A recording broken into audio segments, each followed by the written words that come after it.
All right, it's your brother Sorry back with yet another one. Peace to the ancestors, love y'all, miss y'all. Peace to the true and living. Who is the true and living? If you are watching this, you've been tuned in, locked in from the most simple conversations to the more complex, where we getting into some of these others, the self. You are the true and living.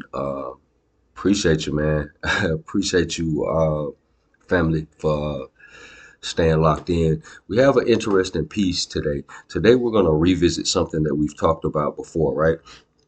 But we're going to stick with this same framework that's dealing with the what we've been calling the electric soul and the bioetheric feedback loop, right?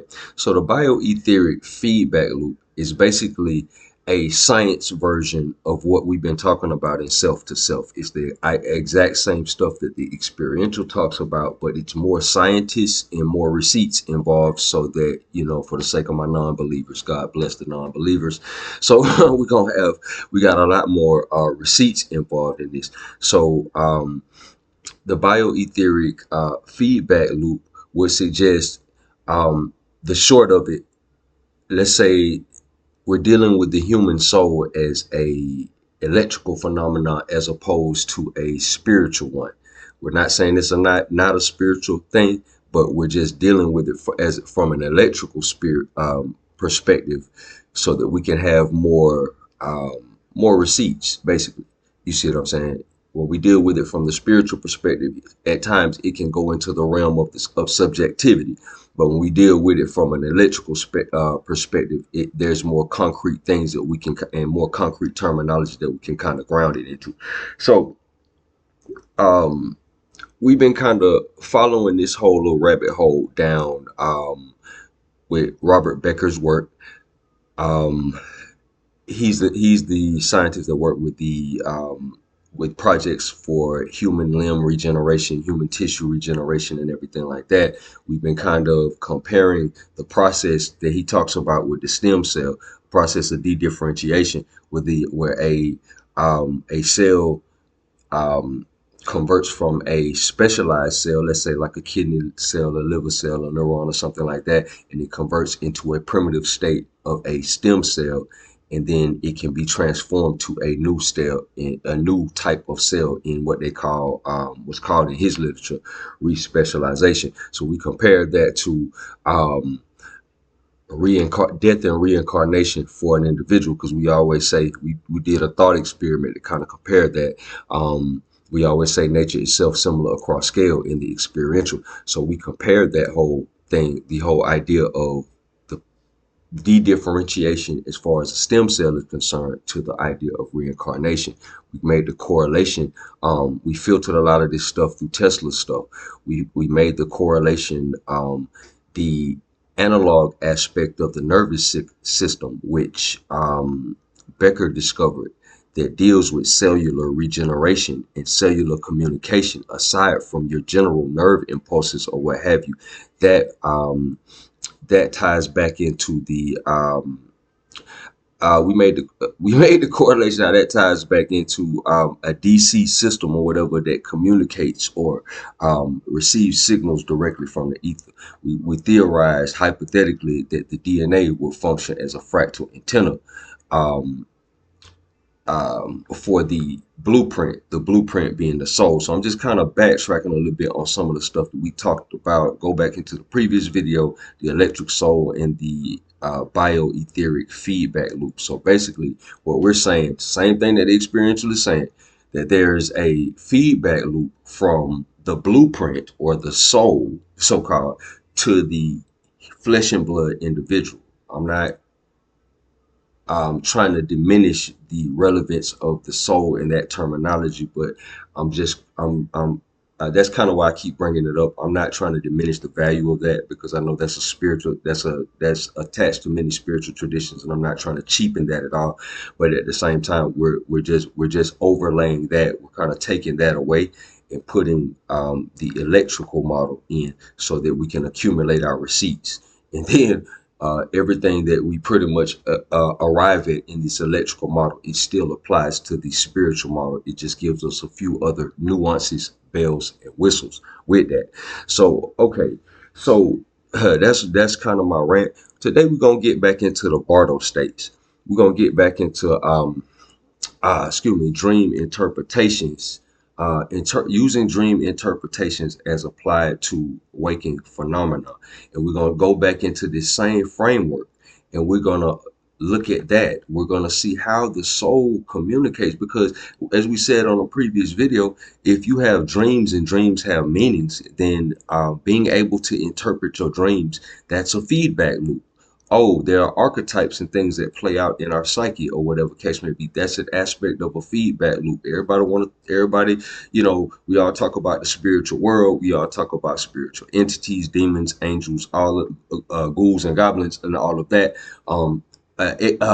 Entities or other realms and stuff like that. So let's talk about that a little bit from this framework. You see what I'm saying? This is by no means the end all be all on that subject, but it's an interesting kind of like framework to kind of filter some of that through to kind of get another view of it. You know what I mean? Yeah. So that's that's my little intro / rant at the beginning. So with no further ado, we'll kind of get into this, right? Okay, so the Bio-Aetheric Feedback Loop, an electrophysical framework for archetypal and luminal states, right? So it's going to use the term electric soul. That's going to be kind of like a hybrid term. In the previous video, we referred to the soul as the blueprint, similar to how what's discussed in sacred geometry, the blueprint that the physical individual or organism is based on or what have you. So this is kind of it's gonna kind of merge it with the nervous system, the analog nervous system that Robert Becker kind of discovered and everything like that, and how the electrical impulses and everything like that come from the ether. In that portion of the nervous system receives them and emits some sort of signal and emits some level of communication. So we'll get into that. The integration of Robert O. Becker's pioneering work on endogenous bioelectricity with Nikola Tesla's expanded concept of the ether yields a comprehensive framework for understanding consciousness and metaphysical phenomena as quantifiable electrical processes. So that is the purpose of us even filtering it through something like this, so we can get our receipts up. Quantifiable electrical processes. This theoretical synthesis designated a bioetheric feedback loop, right? For the sake of this conversation, you see what I'm saying? Posits that the foundational matrix of life, the electrical soul / blueprint, is a direct current DC operational system continually interacting with a universal structured energy medium, similar to what Jacobo Grimberg was talking about.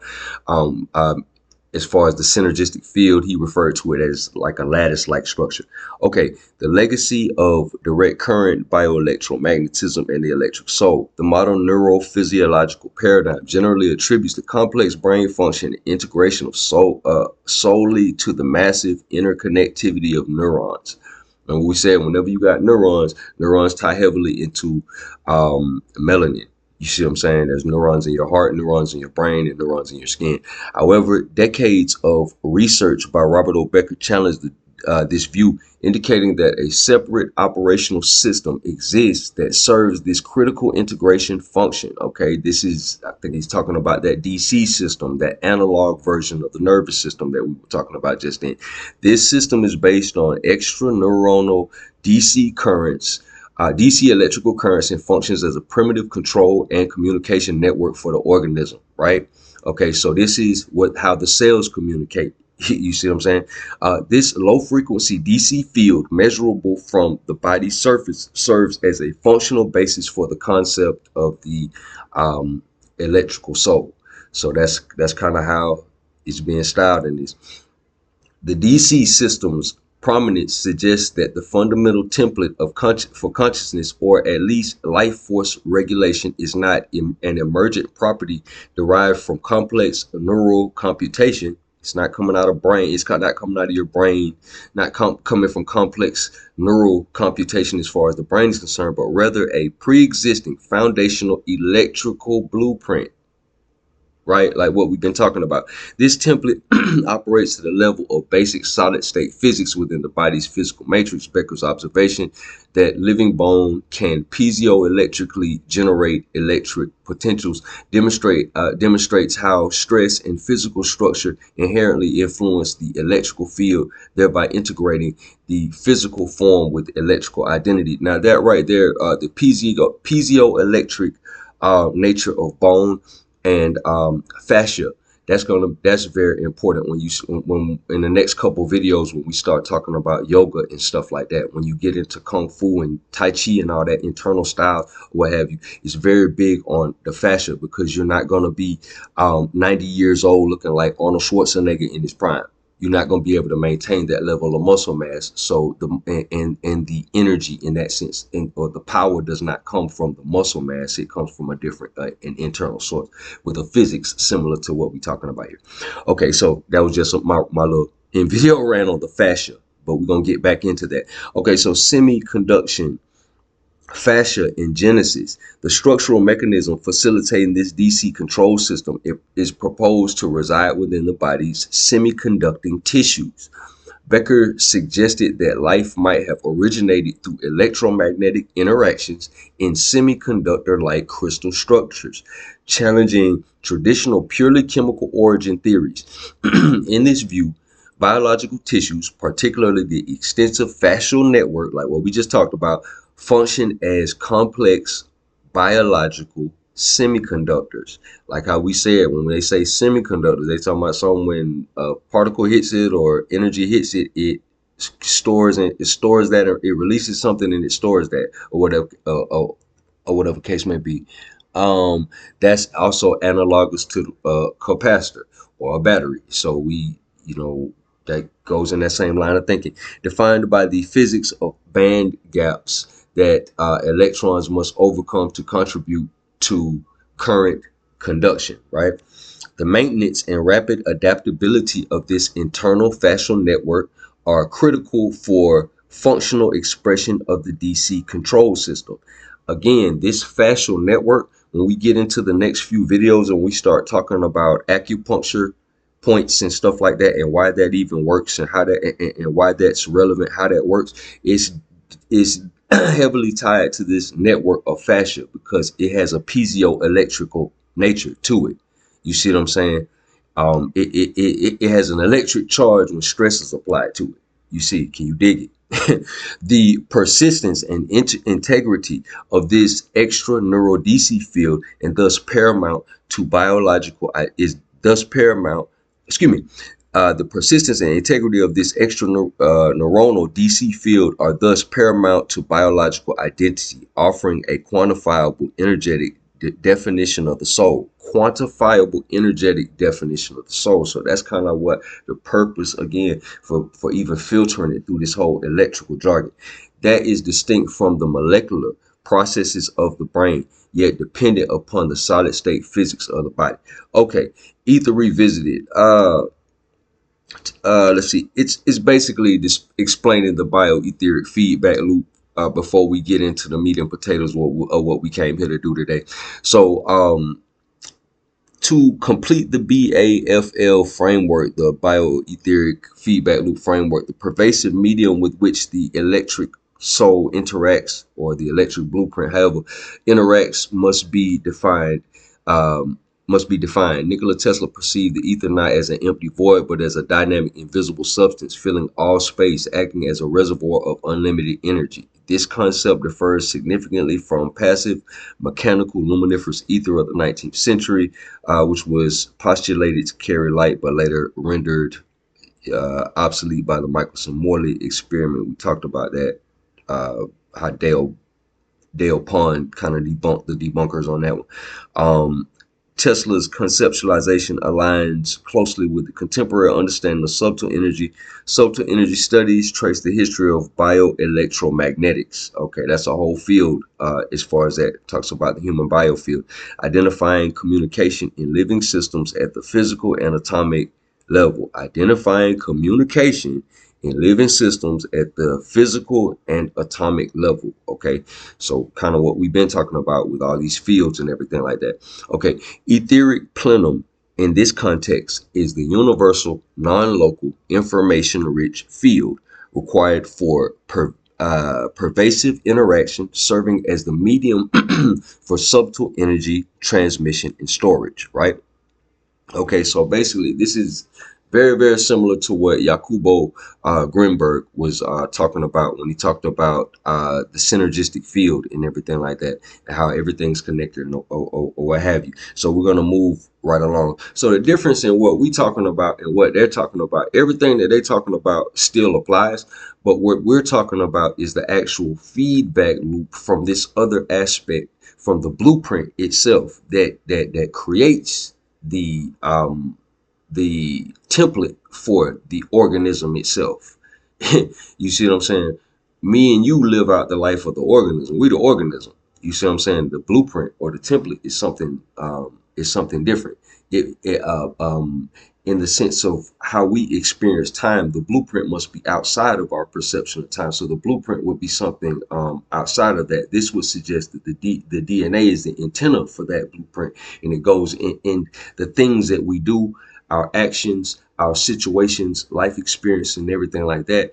It's a feedback loop from the blueprint to us. So so the blueprint is not something that somebody just talks about and it's mystical and it's magical and oh my God, it's the human soul or whatever case may be. No, it's something that we interact with on a daily basis, but we were just not never taught of what that is. So when we get to the experiential and what my brother Naju was talking about, and we're gonna get back into some more of that or whatever, because that's the crux of true master, basically, and how we come to a lot of this. When we get into symbols, patterns, and principles, the principle, the ego, the agent, or whatever, it's a simplified to the point version of this. You see what I'm saying? This is just for all my non-believers. You see what I'm saying? All my left brain people. So you see what I'm saying? So we can kind of flesh this out. Okay, so the mechanism operates through resonance, right? Not through gross molecular transfer. The input phase involves the electrical soul slash blueprint, continuously drawing energy and complex information from the ether. The output phase dictates that the electrical soul slash blueprints state the coherence and pattern of its DC field, which encodes accumulated experience and intent, modulates and contributes to the overall informational structure of the etheric field, right? The key to this communication lies in the low frequency DC system, right? Becker observed that extrasensory perception might occur via extremely low frequency ELF waves. The DC system acts as a highly tuned biological antenna, right? Capable of modulating or receiving corresponding subtle energy patterns from the ether. So the DC system that the analog version of the nervous system that Becker basically found, the DC system in which your cells communicate with each other, which governs cell regeneration and all of that or whatever, it is it is capable of modulating or receiving corresponding subtle energy patterns from the ether or whatever. So it also acts as an antenna. You see what I'm saying? Since Becker's work suggests life arose from electromagnetic interaction within crystal structures, and these biological semiconductors are immersed in the ether, it is inferred that the ether itself must possess a high degree of underlying informational order, right? This transforms the ether from a vague medium into an active, geometrically structured information matrix whose organization is accessible via coherent biological DC fields.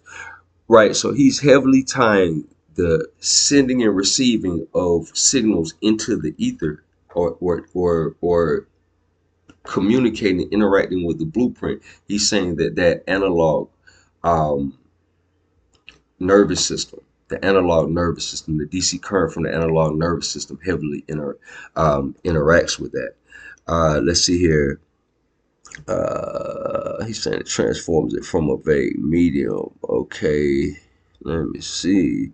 Okay, so now that we got all that out of the way, that's like a recap of a lot of stuff we talked about, but that's explaining the feedback loop. Okay, so this is more along the punchline. Now we can get into the cross reference of a lot of Carl Jung's material. Archetypal frequencies, the geometry of the collective electrical field, applying the bio-etheric feedback loop framework to Carl Jung's concepts provides a electrophysical interpretation of the collective unconscious and archetypes, right? Okay, so mapping the collective unconscious as the etheric plenum, right? Mapping remember how we said a lot of the stuff that we run into on this side of the game is going to have an experiential counterpart, right? We as human beings will experience this in some kind of different way or whatever than it looks on paper when they're explaining it scientifically, right? This is just bridging the gap. So let's keep it moving. Mapping the collective unconscious as the etheric plenum, right? The collective unconscious is defined psychologically as the reservoir of innate symbols and inherited patterns of thoughts, the reservoir of innate symbols and inherited patterns of thought that underpin the personal unconscious, right? That's collective unconscious. Similar to like how we talked about the soul and the oversoul and all that stuff like that on previous videos, right? This dynamic acts as a governing principle underlying the whole of human experiences. Okay, in the in the bio-etheric feedback loop model, the collective unconscious is interpreted as the inherent informational structure of the universal etheric plenum, right? The collective unconscious, peep this, is interpreted as the inherent informational structure of the universal ether, the collective unconscious. So what we experience as the unconscious is the depths of the ether. Remember on previous videos, we said, oh man, uncertainty is necessary for all divination. You're operating out of uncertainty and stuff like that. Uncertainty it is basically experientially, that would be like what they're describing as the ether or whatever the case might be. It's all possibility or what have you. So the collective unconscious is interpreted as the inherent informational structure of the universal etheric plenum. The ether is the ubiquitous medium, and collective unconscious constitutes the information stored and patterned within that medium. Because on one level, we're looking at this on paper and saying it's this, but on another level, we're in it and we're composed of it. So it has an experiential counterpart. Okay, existing as non-local energetic structures accessible to all coherent biological DC fields, right? Right. So the ether is the ubiquitous medium, and collective unconscious constitutes the information stored. The collective unconscious is the information stored and patterned within that medium, existing as non-local, energetic structures accessible to all coherent biological DC fields. So everything that has one of these fields that the cells communicate with it through, it has access to this. You see what I'm saying? Let's see here.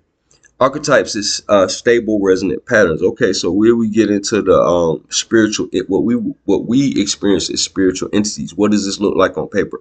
Jungian archetypes are not merely abstract ideas, right? Remember how we've had a lot of dialogue about archetypes.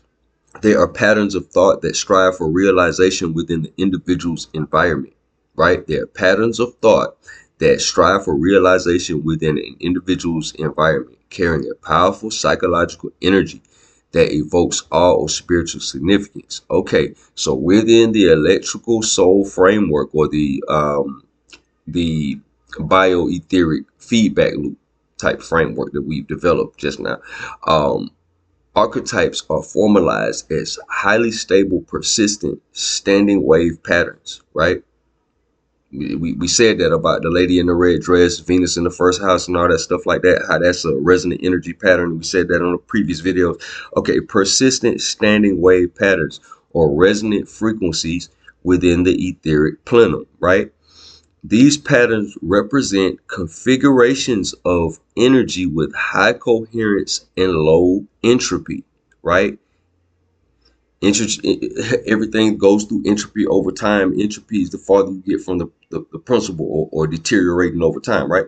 Such as the foundational structural concepts identified in Jungian thought. So these are more stable things, basically. Um, let's see, including opposition, order, and eternity. So I'm gonna read that again. So basically, what he's describing is what we've called archetypes and even principles. These patterns represent configurations of energy with high coherence and low entropy, so they last a long time, such as the fundamental structural concepts identified in Jungian thought, including opposition, order, eternity. They are, in essence, the geometric constants of the etheric structure, right? So basically, what we've said are archetypes and principles in our language, as far as what we've been talking about on previous videos. He's saying that they're just things that last a long time. They have a low entropy and high coherence, and they last for a long time, or whatever. They're geometric constants in the ether, right? The influence of frequency on psychological and physiological states provides a measurable correlate. Frequencies associated with transformation, 528 hertz, or returning to spiritual order, 852 hertz, may map to these fundamental archetypal vibrations. The individual electric soul can access, or blueprint can access or be affected by these patterns if its internal DC field achieves corresponding resonance, right? So basically, tapping into what it's talking about there is tapping into a particular archetype depends on establishing resonance with that particular archetype. You see what I'm saying? For better or for worse. So that's an interesting concept. That's where that resonance comes back in at, or what have you. So that's that. I don't know. That might be what some people may refer to. Consider maybe a walk-in, or maybe just syncing up your frequency with a certain principle or a certain archetype, or a certain frequency, and what have you, and embodying that. So that's interesting. Psychodynamic resonance and the personal field. The activation of an archetype resulting in the formation of a personal complex, e.g. mother complex, occurs when the individual's DC field achieves electromagnetic resonance with the universal archetypal frequency, right? All right, this resonance acts as a coupling mechanism. A coupling mechanism. I know it's getting wordy and nerdy, but but by now y'all this language shouldn't be nothing y'all can't navigate through.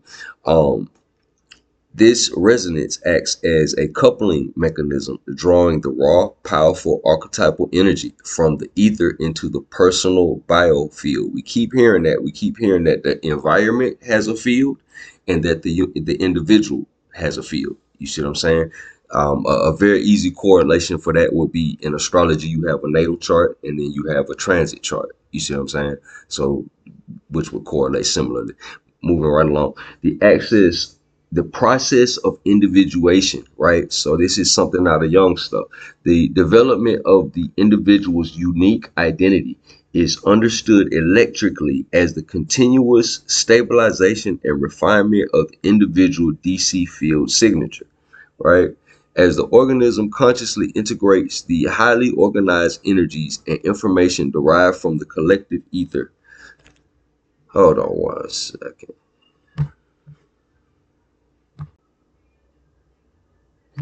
Okay, so the activation of an archetype resulting in the formation of a personal complex, i.e. a mother complex, occurs when the individual's DC field achieves electromagnetic resonance with a universal archetype frequency, right? Similar to what we just talked about. This resonance acts as a coupling mechanism, drawing the raw, powerful archetype energy from the ether into the person's biological field.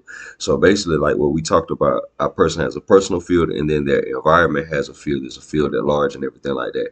Your personal field is nested inside of the environmental field, as it were, like how a smaller spiral is nested inside of a larger spiral, like we talked about the other model. And basically, you can establish resonance with that particular principle or that particular energy field or whatever it comes into your field. The process of individuation, the development of the individual's unique identity, is understood electrically as the continuous stabilization and refinement of the individual DC field signature, right? A person becoming themselves, a person coming into their own, developing their unique personality, stabilization and refinement of a DC field, of that particular DC field. As the organism consciously integrates the highly organized energies and information derived from the collective ether, right? So you're doing this your whole life. This is a person growing up, going through childhood and adolescence and all this into adulthood and everything like that, developing their personality and everything like that. It's the maturation and development and refinement of this etheric field that's associated with the fascia and everything like that. And the communication between the cells or whatever the case may be. That's interesting. It must literally be what it's doing, because at those ages, the cells are growing, children are growing and stuff like that, and your body is forming, you're going through puberty and all that stuff like that. So that is literally what it's doing. It's electrical soul or blueprint gains coherence, right? Because archetypes are patterns that actively strive for realization in the environment. Archetypes are patterns that actively strive for realization in the environment. They're not simply psychological ideas, but function as deterministic informational blueprints. Deterministic informational blueprints, right? The psychological energy they carry represents the potential difference. Peep this, the potential difference between the perfect etheric resonance and the physical world. The perfect etheric resonance, the original blueprint, and the physical world. So what it's saying is that the experiences that you go through, there's some sort of differential between the blueprint, the perfection of the blueprint, and the imperfection of the physical world, or what we experience in the physical world. They temporarily bias the energy flow within the bioetheric feedback loop to create resonant physical experiences, right? Then we talk about the language of situations. We got whole videos on that. Lane and environmental communication, right? Laying the foundation for the phenomena of synchronicity, right? They create resonant physical experiences, right? Then we say the ego got the full power of the mind, all right? You aspire to get the full power of the mind to create resonant physical experience, laying the foundation for the phenomena of synchronicity. Archetypes are thereby revealed to be active electromagnetic forces attempting to establish geometric order. Active, remember how we said everything is sentient, everything has a consciousness, right? Active electromagnetic forces attempting to establish geometric order and coherence in the physical world. So this whole thing, from the archetypes in the mind to the spiritual entities and all this stuff like that, what this is painting a lot of that stuff as, everything is a instrument of the original blueprint trying to fix itself and gain equilibrium again. Basically what it's looking like. Yeah. Archetypes are thereby revealed to be active electromagnetic forces attempting to establish geometric order and coherence in the physical world. It's trying to bring the physical world into coherence with the original blueprint. The bioetheric modulation of luminal states, dreams, and the Bardo, right? The bioetheric feedback loop framework offers a unified explanation for the phenomena encountered in the transitional states of consciousness, such as dreaming and the Bardo states of Tibetan Buddhism. Now we're going to get into this, and it's going to talk about the Bardo states. There's various different phases. It's just the energy in a different phase. So what we would consider potentially like the planes, the various different planes of existence and all that stuff like that, how people talk about it or whatever, maybe even dimensions, they talk about that is basically being different phases that the energy goes through at large.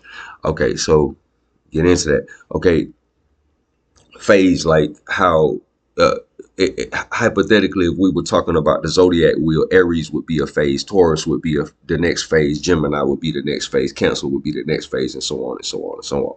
So dream states as field reorganization, right?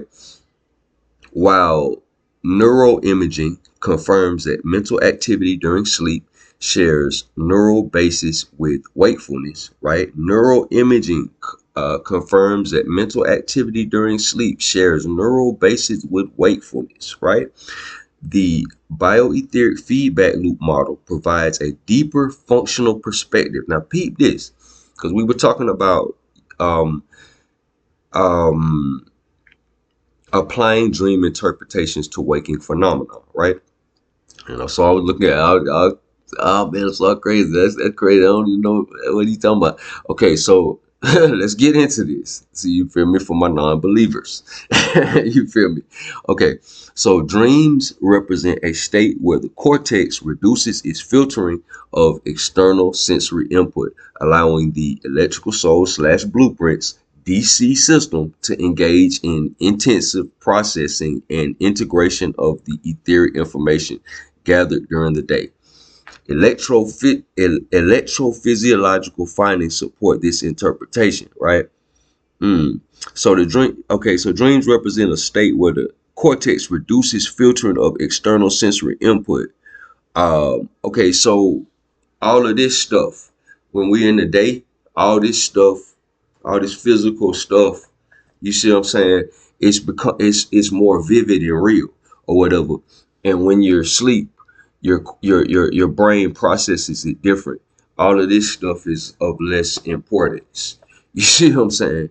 All of that, so you're able to see more illusory and more archetypal type of things or whatever case may be, right? So remember, Asar was telling you to remember how we were talking about within the experiential, you have a exercise called the mean meaning exercise where you extract the theme from different situations. Very similarly, I was talking about applying dream interpretations to waking phenomena or whatever case may be. According to this, that would also that would actually be a functional thing or whatever case may be. But what it would do, it would require you to operate in somewhat of a higher frequency to be able to filter simultaneously this, you know what I'm saying, all this physical stuff with the themes and archetypes and stuff like that of a dream or whatever case may be. Let's get into that. Electropsychological finding supports this interpretation.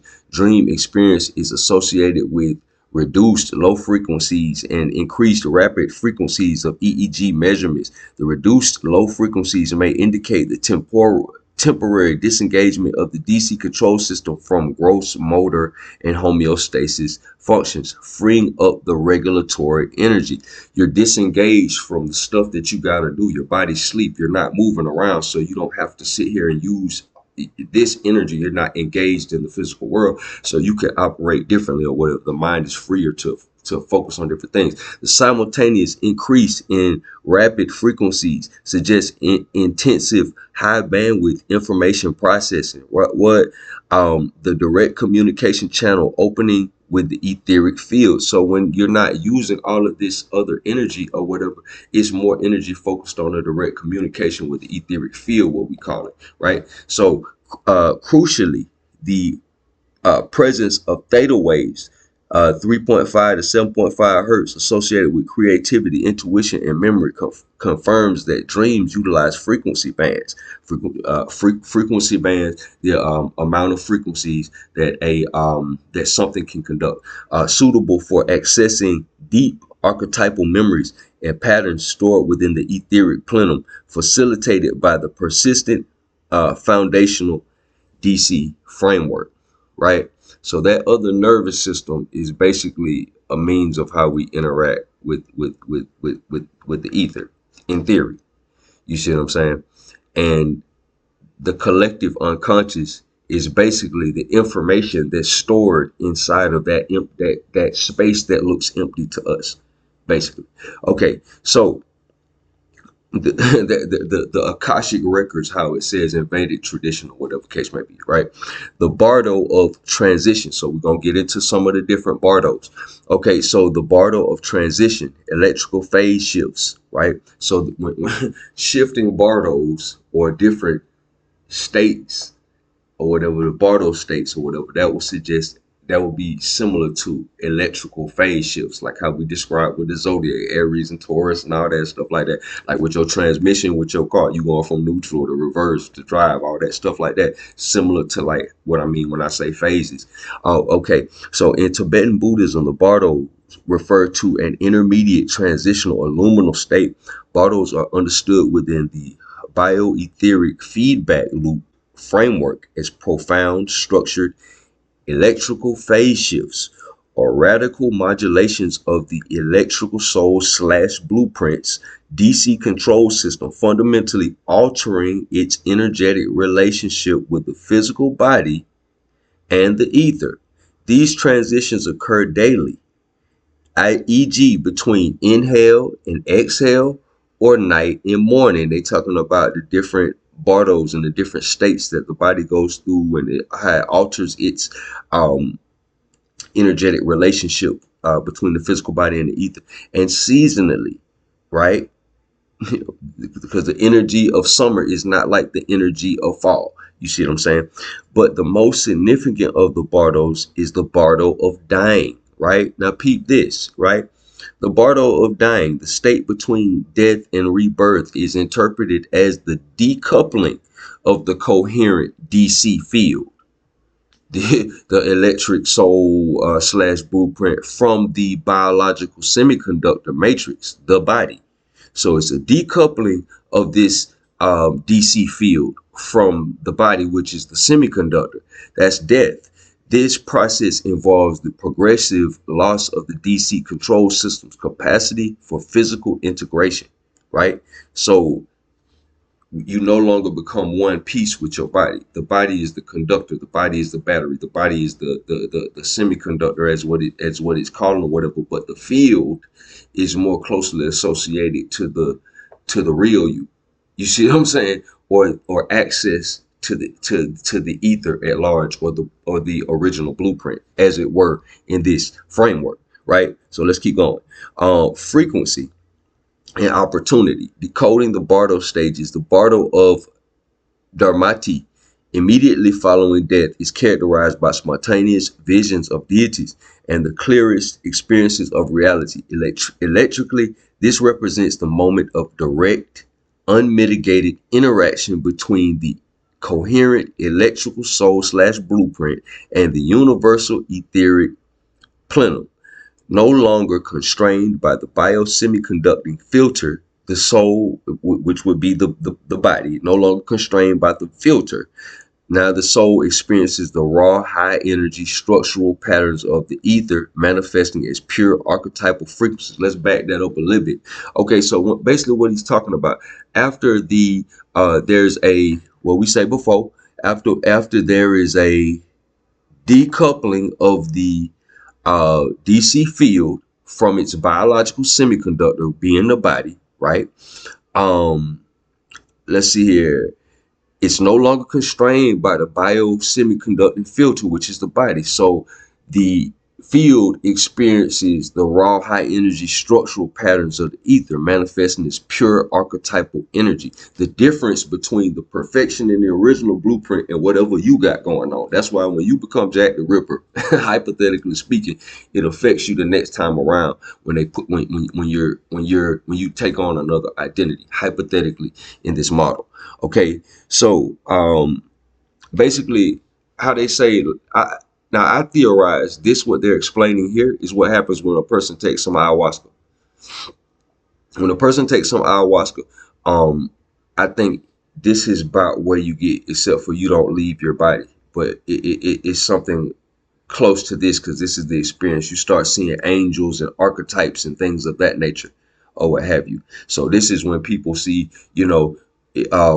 if and another thing to note about this, this is kind of where a lot of this stuff intersects. Okay, so you notice how we dealing with this from an electrical perspective, right?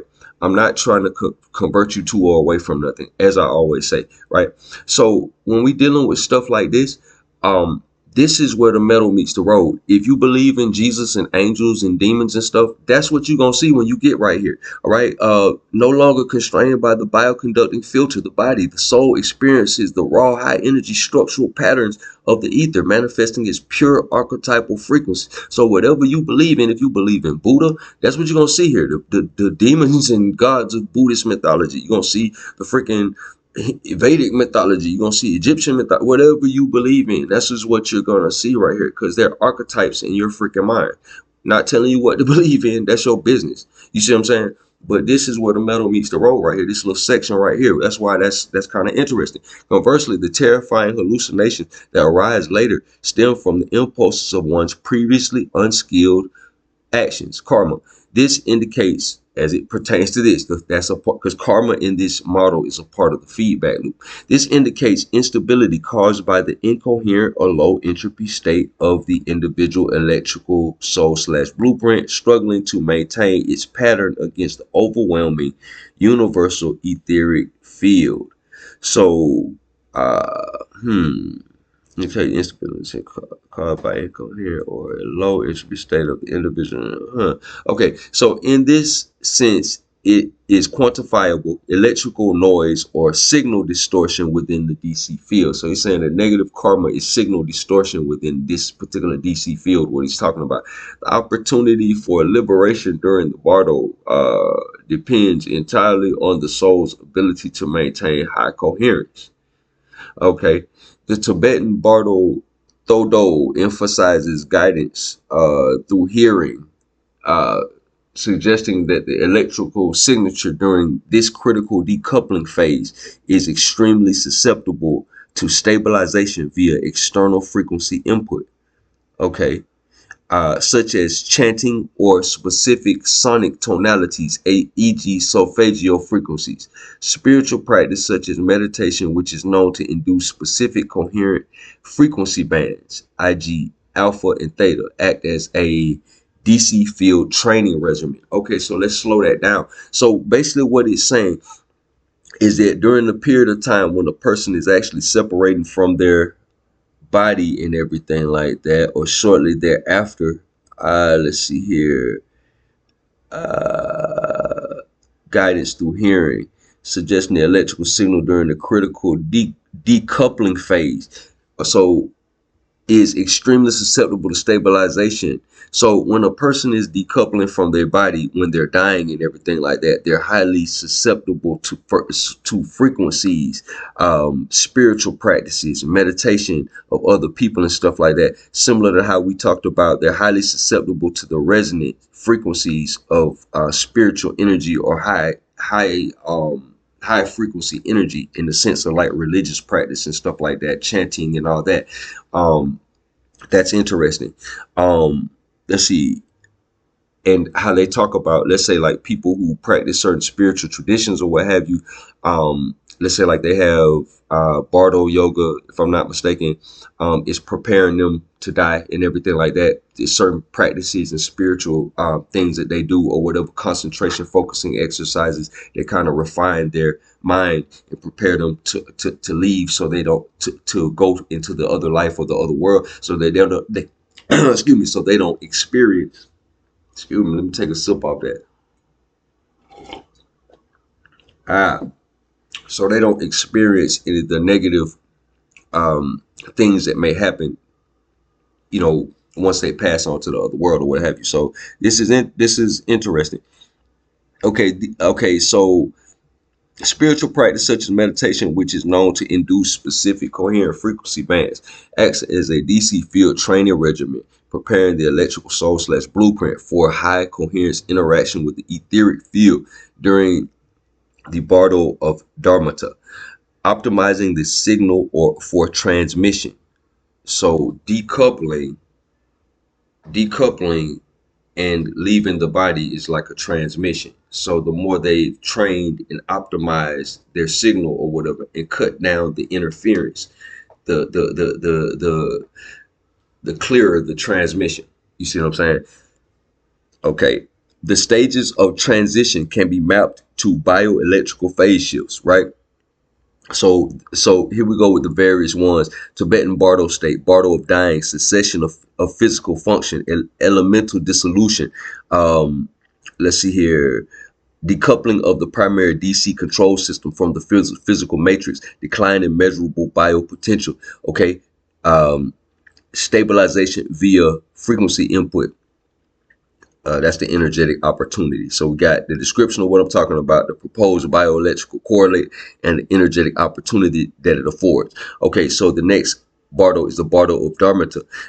Encounter with fundamental reality, spontaneous visions of light and wrathful, peaceful forms, or whatever case may be. This is what I'm talking about.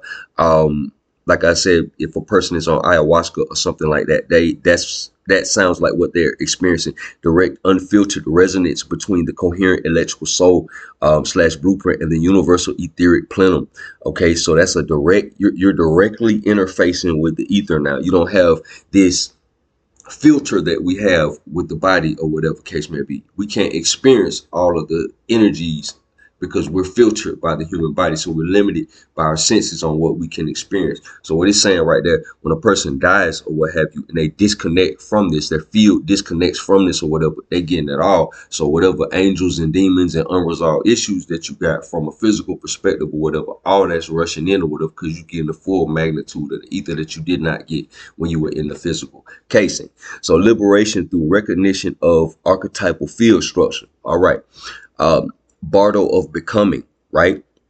Formation of the new energetic template for rebirth based on karmic impulses. So this is the re-specialization, how we compared it with Becker stuff, right?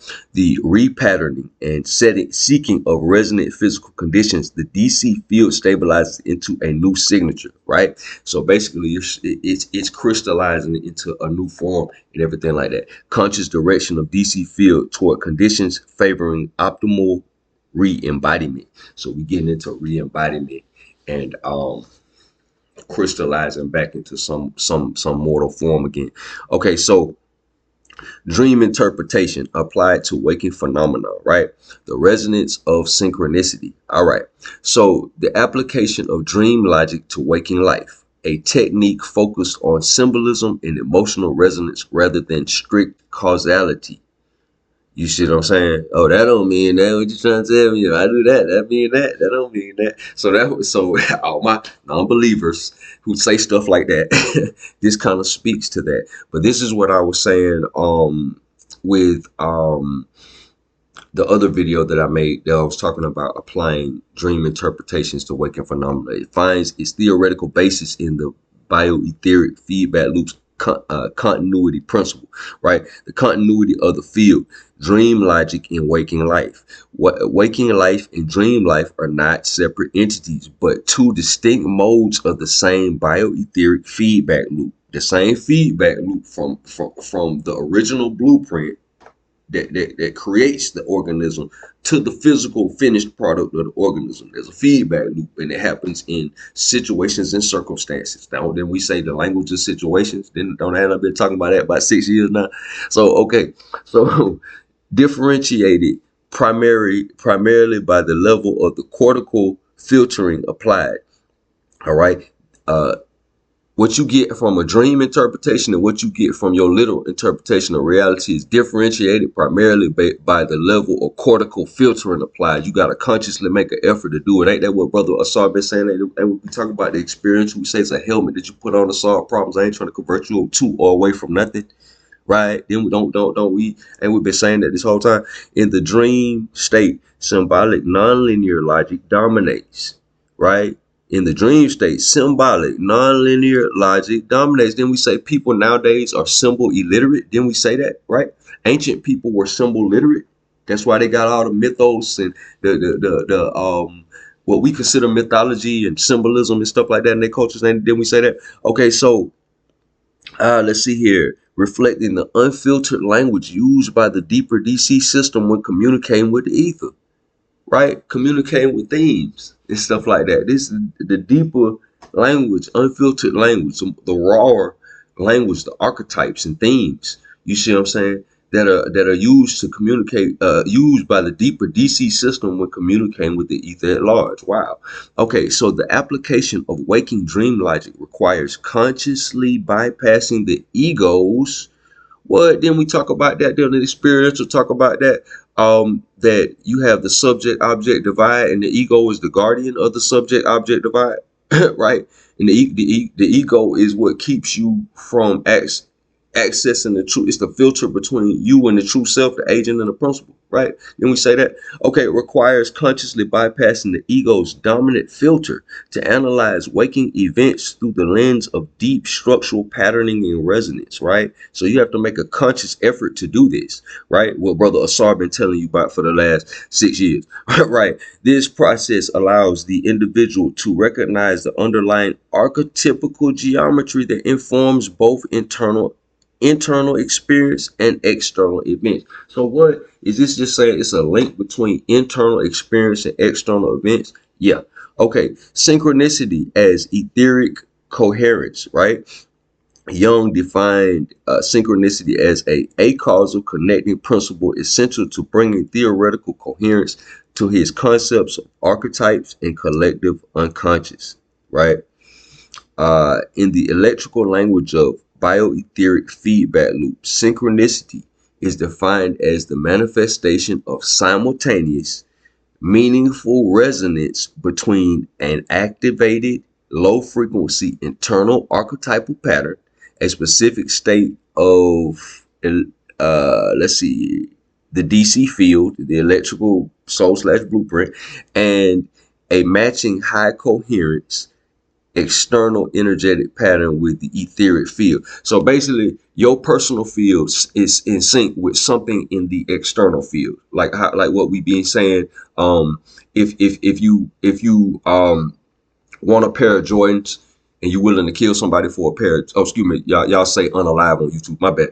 I'm old school, but if you willing to unalive somebody over a pair of Jordans or whatever case may be, once you get the Jordans, the thrill is gone. But if you have some sort of cause that you're fighting for or whatever that's intangible or what have you, if it represents some sort of intangible principle, it will never exhaust itself versus something physical. That's kind of like what we've been talking about this whole time.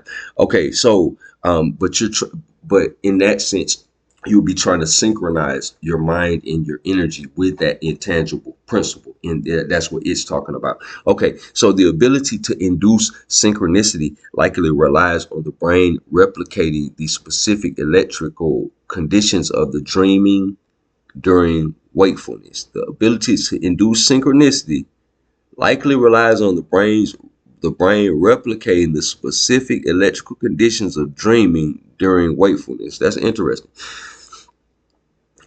Let's see here. Since dream experience is categorized by increased rapid frequencies alongside the background DC field, conscious synchronicity requires focus states, often associated with the specific brainwave frequency replication.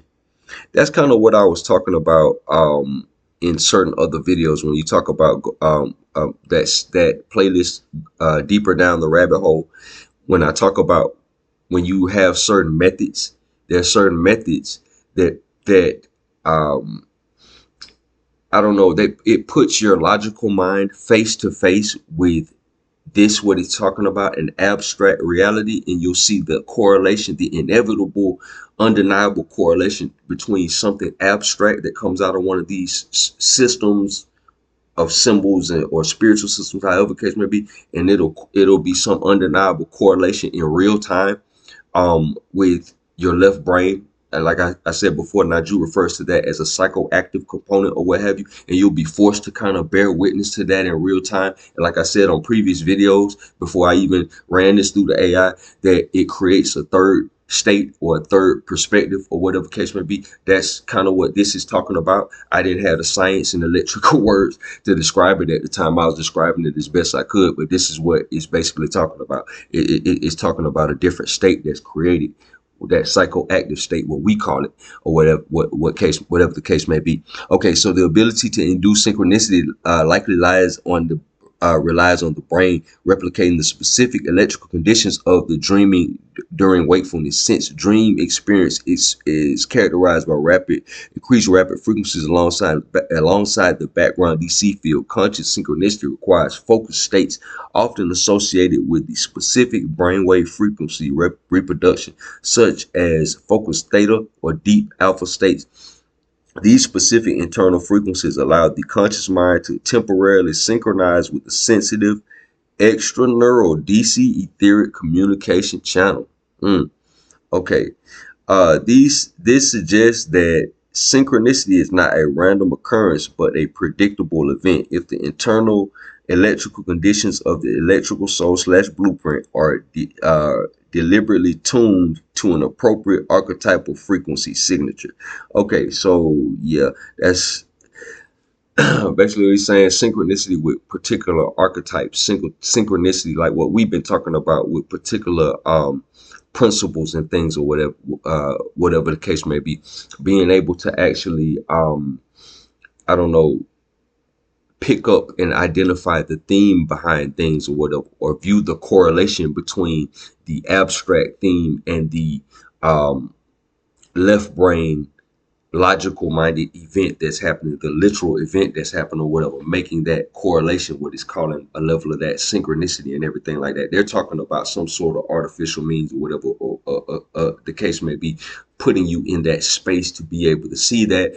I think in ancient times they might have called that gnosis or something of that nature. It's various different names for it, but that's kind of what we kind of along the lines of what we're getting into. We're going to continue to walk down this road, and it's going to get greater later in some of these correspondence that we're going to make or whatever. I'm just trying to get through this so we can, we're going to get to the promised land.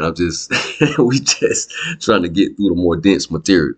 Okay, so waking projections and directed consciousness. Becker's belief that extremely low frequency ELF waves can facilitate extrasensory perception provides the mechanism for consciously directing the Bio-Aetheric Feedback Loop. This, since the DC system is the source of these low frequencies, conscious direction, such as focusing intent through advanced meditative states, can modulate the DC field. So meditation and mental practice, spiritual practice, mental concentration, everything like that, that's a way of modulating this DC field that communicates with the ether at large. Okay, to specifically resonate with and receive informational patterns from the ether. This effectively transforms the electrical soul / blueprint into an active beacon rather than a passive receiver. Recognizing and interpreting the synchronistic moment in a clinical setting, allowing for the construction of a meaningful subjective narrative. This therapeutic process can be interpreted as a realignment of an individual's DC field. Recognizing and interpreting synchronistic moment in a clinical setting allows for the construction of a meaningful subjective narrative.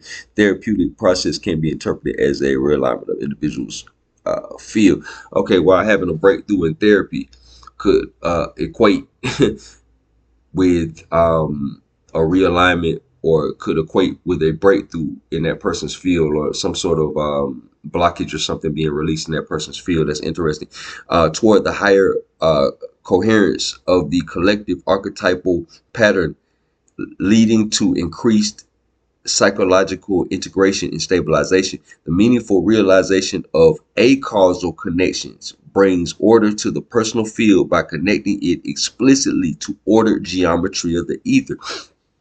Acausal connection, that if I tell you to take, okay, if you go back and explore the meaning exercise from the Xperiential, and we say take 3 occurrences in which you felt empowered.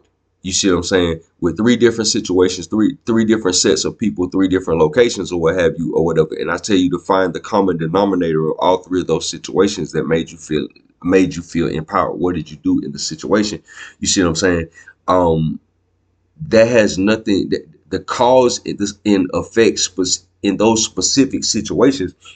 You might be bungee jumping in one situation. You might be a Uber driver in another situation trying to make some money or whatever the case may be. But there may be various different specific situations or whatever, and they have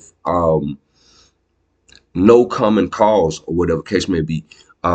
The meaningful realization of acausal connections brings order to the personal field by connecting it explicitly to ordered geometry. The ordered geometry would be the mean that we come out with, that you feeling empowered in what you did. That would be the mean to those different situations. That's the acausal, what it's calling the acausal geometry. 3 specific situations, 3 specific outcomes, 3 specific sets of details and everything like that. So the cause and effect of what you did and why you did it was 3 totally different things or whatever case may be. But when we look at it from the mean meaning exercise, from the experiential, we're trying to identify the theme. It's more theme based or whatever. It's an acausal ordered geometry or whatever case may be, right? Okay, so let's keep going.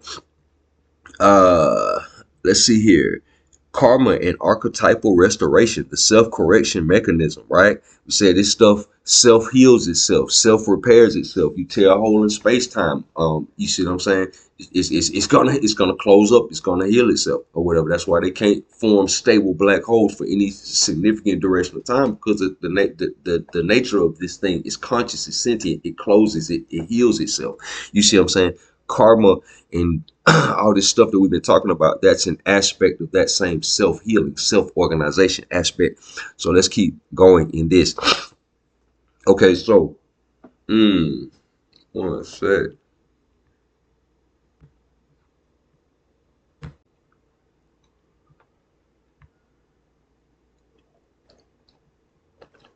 All right, so we tapering off. We near the end, but we just gonna finish this up.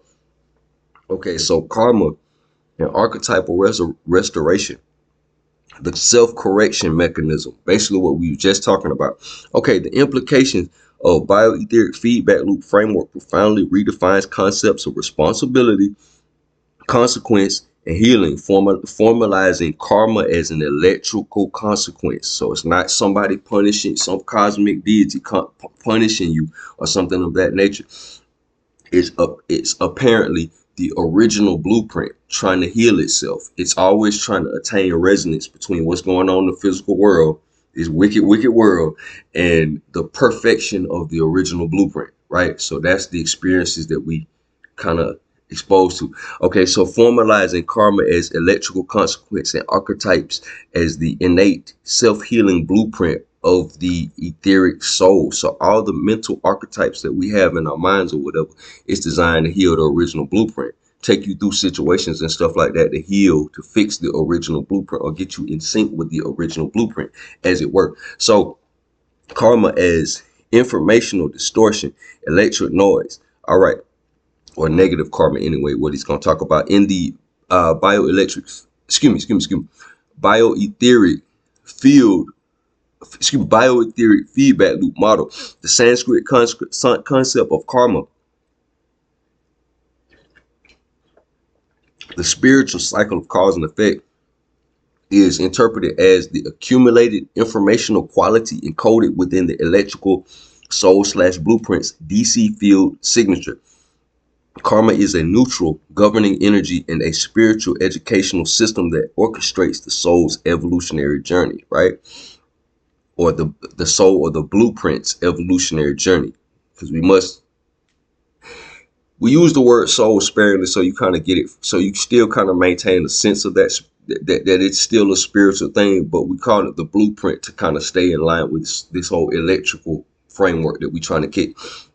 Okay, so since the electrical soul/blueprint constantly interacts with and modulates the universal etheric plenum, the information-rich collective field, the quality of an individual's intent and actions determine the state of coherence within the DC field, right? The quality of a person's mental intent and their physical actions. Remember, we talk about the language of situations a whole lot in some of the self-to-self and experiential related material. That determines the state of coherence within its DC field. Positive action, skillful karma creates a high coherence, low entropy patterns in the DC field. high entropy, high coherence, low entropy. It's syncing up something close to the original blueprint. You see what I'm saying? It's low entropy. It doesn't deteriorate as fast. It doesn't cause as much deterioration. You see what I'm saying?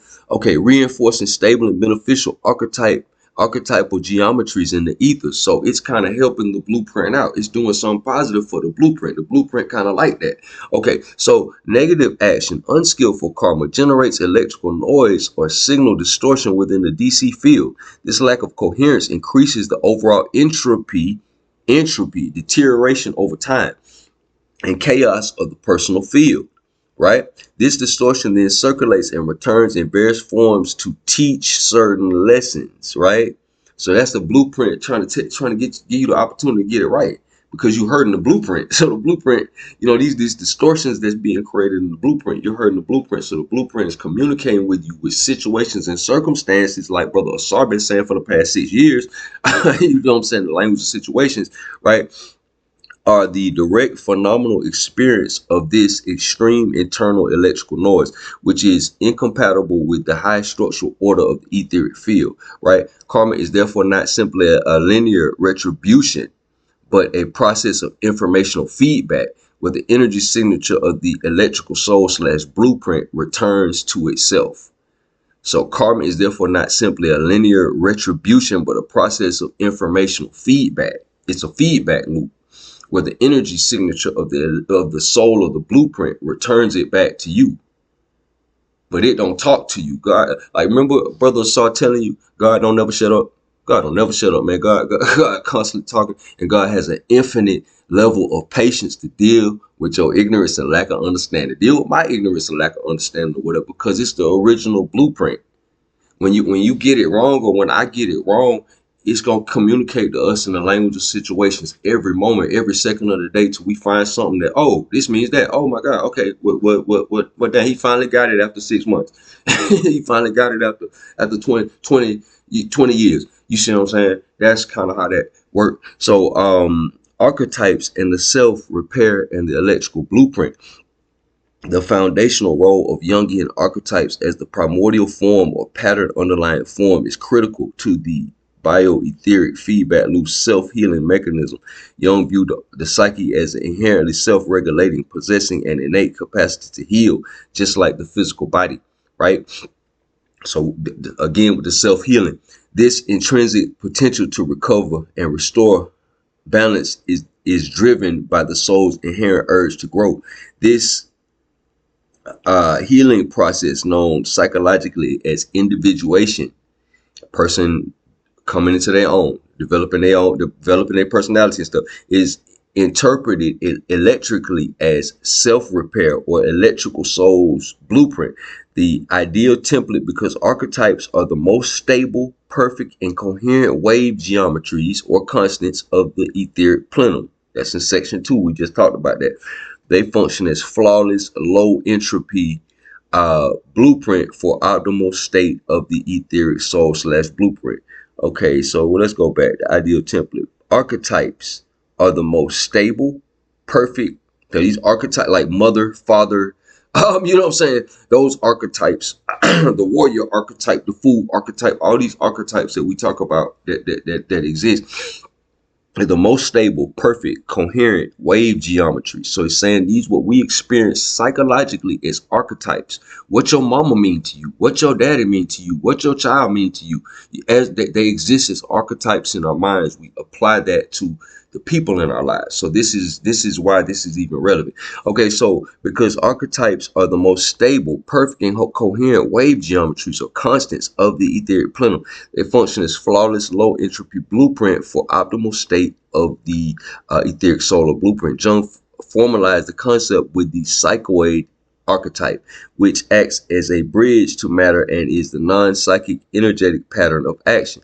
The restoration mechanism: when the electric soul / blueprint suffers distortion, karma noise, negative karma noise, the psyche signals this imbalance, right?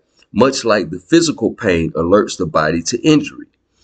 The self-healing process is the energetic process of the individual's DC field striving to integrate and resonate with the perfectly ordered, coherent archetypal frequencies stored in the ether. So you're constantly trying to attain some level of resonance with this perfection. We're constantly trying to seek perfection, like how, similar to how we say things like, "Oh man, I want to be the best version of myself." Those type of things, or what have you.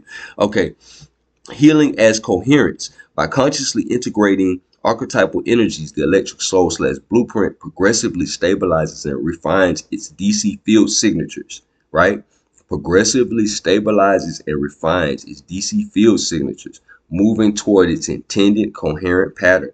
The therapeutic application of mythical and archetypal imagery, right? These stories, all these stories that we consider as mythology nowadays, but like I said before, that was their actual history. That was their actual, these people's actual stories and how they told them in dance and folk songs and stuff like that, or whatever the case may be.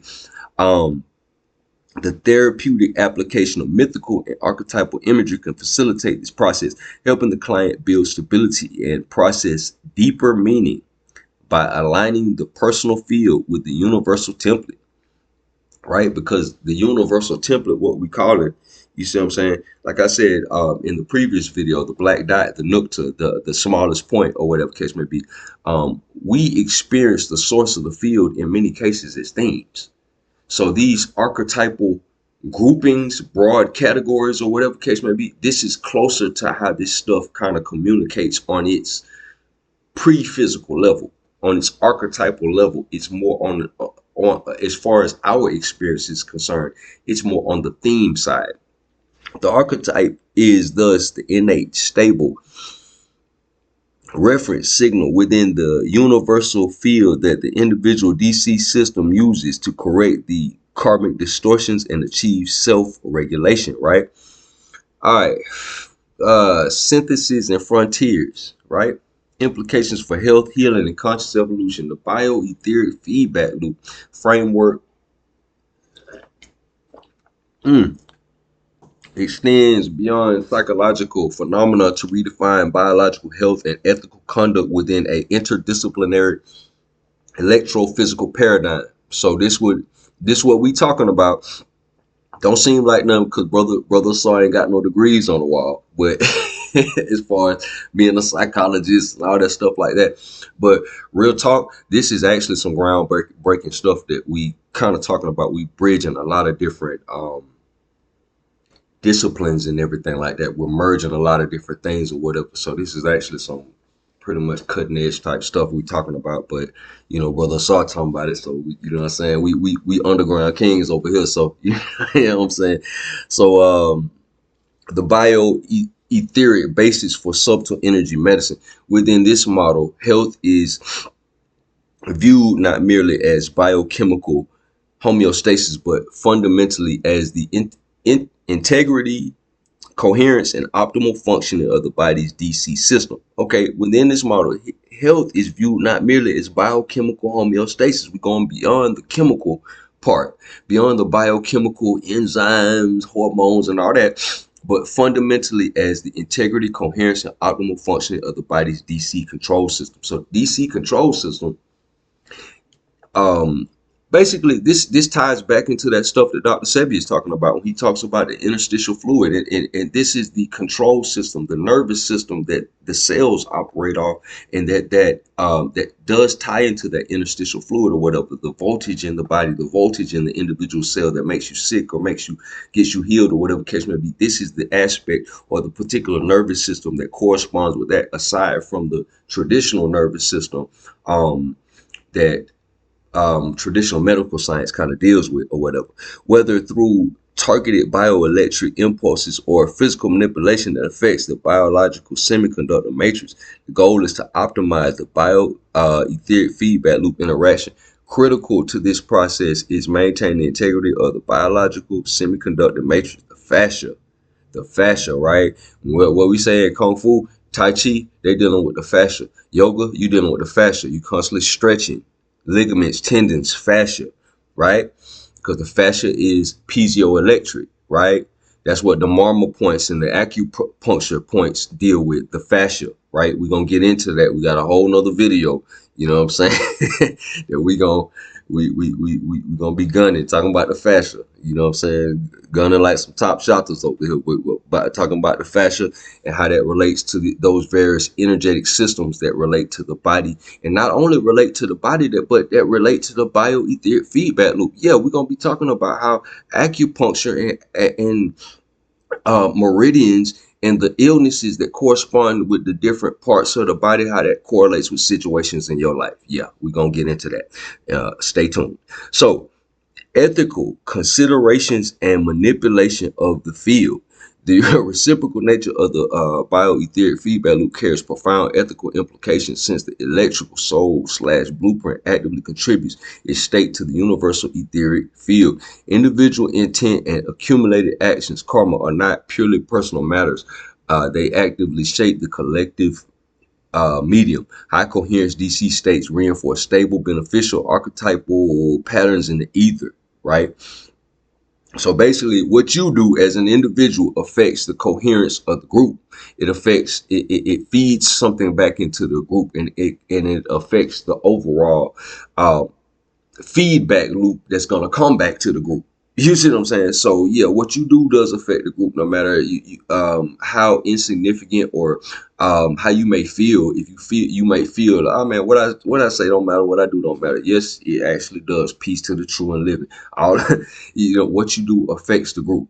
Go inspire somebody. You know what I'm saying? You help the world be a better place. Do something good. You feel me? you feel me? Also, the interpretation offers a physical rationale for metaphysical ethics. The terrifying hallucinations experienced during the Bardo of becoming, okay? Bardo's are dream states, like we talked about, are the direct energetic consequences of accumulated electrical noise. Okay, so back that up. After the person's died, we talk the Bardo of death, and you get into when they're exposed to the ether completely, the Bardo of Dharmata, and then you get into the Bardo of becoming, when they're re-specializing, you know what I'm saying, getting back into becoming something. Okay, if the individual's lack of coherence increases in overall entropy and chaos of the collective field, then high moral action, skillful, mindful living becomes an ethical imperative of coherence. So that puts them in a situation, probably in their next incarnation or whatever case may be, where they're gonna have to be living in a humble state in order to overcome some of the damage that's been done in the previous state. So bad karma, as it were. You see what I'm saying? That hurts the blueprint, as we've been talking about. Maintaining a stable, high coherence DC signature stabilizes the informational structure of the ether, collective unconscious, right? So we tying the ether with collective unconscious. So that's synonymous. So we see why in the Vedic tradition, when they say the Akashic records and the Akasha is the ether, this is pretty much the same thing that they saying. All right, thereby improving the potential for all of the experience, beneficial synchronicity, and facilitating collective spiritual evolution. Finally, the sensitivity of the extra neuronal DC control system, right? So it's receiving signals and things from outside of, you know what I'm saying, the neurons or whatever, similar to like what Jacobo Grimberg was talking about, right? In his book, we got a whole video about the synergistic field. Demands cautious consideration of external factors, while therapeutic applications of targeted electrical currents show promise. External electromagnetic inputs must be assessed for their potential to disrupt the delicate balance and coherence of the electric soul / blueprint's communication with the ether, right? So, in conclusion, man, that might have been a long one, you know what I'm saying? But we here for a strong time, not a long time. So we putting these out here. So you know what I'm saying? It might be video might have came across strong like this coffee right here, but I put herbs in my coffee ground, so you know what I'm saying. Even amidst all this stuff, I'm still talking about light and everything like that, or whatever case may be. I still utilize herbs and things of that nature. You want to cover all bases. You see what I'm saying? Because I'm talking about light frequencies, and I got a multi-wave oscillator that on me. I still take particular herbs, your ashwagandha, American ginseng, certain nootropics and things of that nature. So I take, that or whatever. Coffee grounds. Me personally, that's just one of the ways that I get past the bitter taste of the herbs, and sometimes I eat, or what have you. But that's just a little sidebar conversation that might help somebody in what they got going on or whatever the case may be. All right. The bioetheric feedback loop synthesizes Becker's electrical biology and Tesla's etheric concepts into a consistent predictive framework from advanced consciousness studies, right? The electrical soul slash blueprint, defined as a extra neuronal DC control system, utilizes the biological semiconductor matrix to modulate and interact with the etheric plenum, right? See, a lot of this stuff is obscure. This DC control system, this analog nervous system that we talking about, that's very obscure information. This etheric plenum that we talking about, this is basically an antiquated model of physics that very few people even use or whatever. So you see the great lengths that we having to piece this together. So this is far from mainstream physics. So if you're trying to reduplicate some of these, I don't know, thought experiments or something like that, you're gonna have to like input certain elements in it to get the correct elements or whatever case may be. That's why we're trying to kind of be thorough with some of these breakdowns or whatever. So if somebody want to reduplicate this, it is possible or what have you. But this is not mainstream stuff. So the collective information field, structured by archetypal frequencies. Okay, dreams and Bardo states are identified as modulations of this loop, wherein the soul either reduces filtration, dreams, or undergoes radical decoupling, Bardo, experiencing the archetypal frequencies directly, right?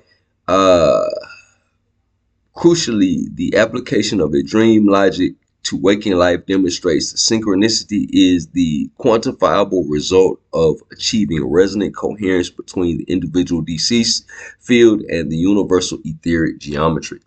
This model shifts the study of consciousness from purely neurological investigation to one rooted in electrical field theory, geometry, and subtle energy physics, demanding a rigorous reevaluation of health, spirituality, and human intent as forces that physically structure the fabric of reality. Amen.